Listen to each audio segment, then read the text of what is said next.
Hi friends, welcome to our channel. YSRCP government యొక్క latest notifications మీ మొబైల్ని చేరాలంటే వెంటనే మా ఛానల్ని సబ్స్క్రైబ్ చేసుకోండి.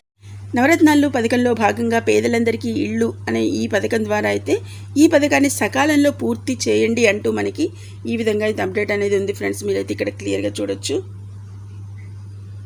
పేదలందరికీ ఇళ్ళు పథకం సకాలంలో పూర్తి చేయండి. ఇక ఈ విధి విధానాన్ని మొత్తం మనకి గృహ నిర్మాణ శాఖ ముఖ్య కార్యదర్శి అయిన అజయ్ జైన్ గారు అయితే మనకి వివరిస్తున్న నేపథ్యం అయితే ఇక్కడ కనబడుతుంది.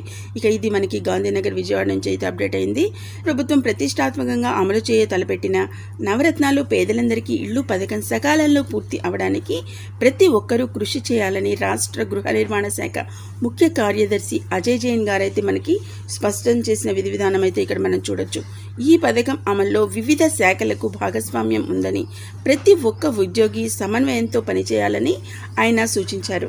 ఇక గృహ నిర్మాణ పథకం సకాలంలో పూర్తి చేయడంలో భాగంగా గురువారం విజయవాడ ఇరిగేషన్ కార్యాలయ ఆవరణలోని రైతు శిక్షణా కేంద్రంలో అయితే ఇక కృష్ణా జిల్లాకు సంబంధించి ఈ గృహ నిర్మాణ శాఖ, రెవెన్యూ, గ్రామ సచివాలయాలు అలాగే పంచాయతీరాజ్ అధికారులతో అయితే ఆయన ఒక సమావేశం అనేది జరిపారు. ఈ సమీక్షా సమావేశంలో అయితే ఈ విధి విధానాలన్నీ మనకైతే ఈ విధంగా వెలువడించడం అనేది జరిగింది. కాబట్టి ఇక గృహ నిర్మాణ సంస్థ managing director doctor Narayana Gupta గారు అయితే ఎవరైతే మనకి కొత్తగా నియమితులయ్యారో వీరి మాటలైతే ఇక ప్రభుత్వం నిర్మాణం చేసే ఈ కాలనీల్లో అయితే అవసరమైన మౌలిక సదుపాయాలు ఏవైతే ఉన్నాయో అవన్నీ మనమైతే నిన్నటి పోస్టులో అయితే మనం చెప్పుకోవడం జరిగింది ఫ్రెండ్స్. ఏవైతే నిర్మాణాల సమాంతరంగా అయితే మనకి ఈ మౌలిక వసతుల సదుపాయాలను కూడా కల్పించబోతున్నారో ఈ సదుపాయాల ఏర్పాటుకు అనువుగా ఫ్లాట్లను అయితే ఇక చేయాలని చెప్పేసి సూచించడం అనేది జరిగినట్లు మనకి ఇక్కడ అప్డేట్.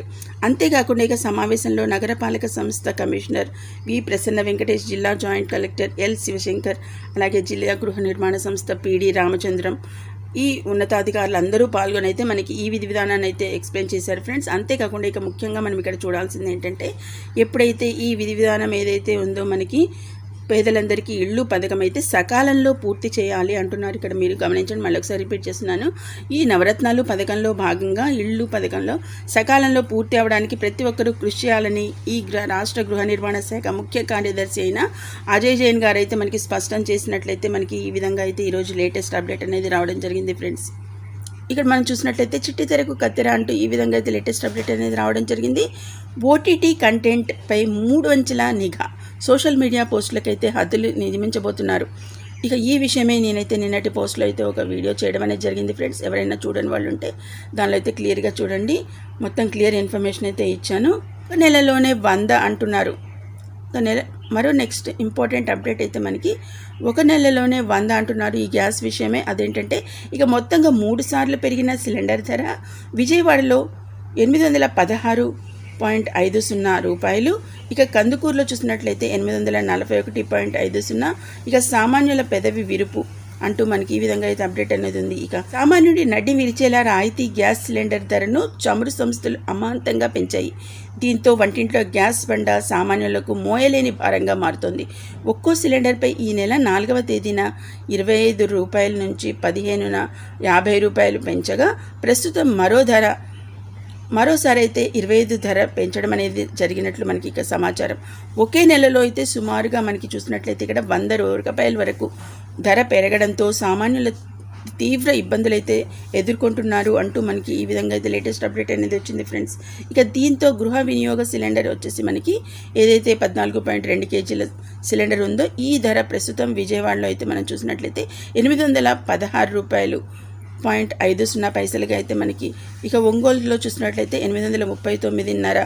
ఈ కందుకూరులో చూసినట్లయితే మనకి 841.50 అయితే. ఇక రవాణా ఛార్జీల వల్ల వ్యత్యాసం పెరిగింది కాబట్టి ఇక భవిష్యత్తులో ఈ ధర మరింత పెరిగే అవకాశం ఉందని కూడా అధికారులు అయితే వెల్లడిస్తున్నారు. అంతేకాకుండా ఇక సబ్సిడీలోనూ భారీ కోత అయితే విధించారు అంటున్నారు. ఇక వినియోగదారులకు కేంద్రం ఇచ్చే సబ్సిడీలోనూ భారీగా కోత అయితే విధించారు. ఒక్కో సిలిండర్పై గత ఏడాది చూసినట్లయితే మనకి 220 రూపాయల చొప్పున సబ్సిడీ మొత్తం వినియోగదారుల బ్యాంక్ అకౌంట్కి అయితే జమ అయ్యేది. కానీ ప్రస్తుతం అయితే ఇక ఈ సబ్సిడీ మొత్తం కేవలం 15.38 మాత్రమే జమ చేస్తున్నారు అంటున్నారు.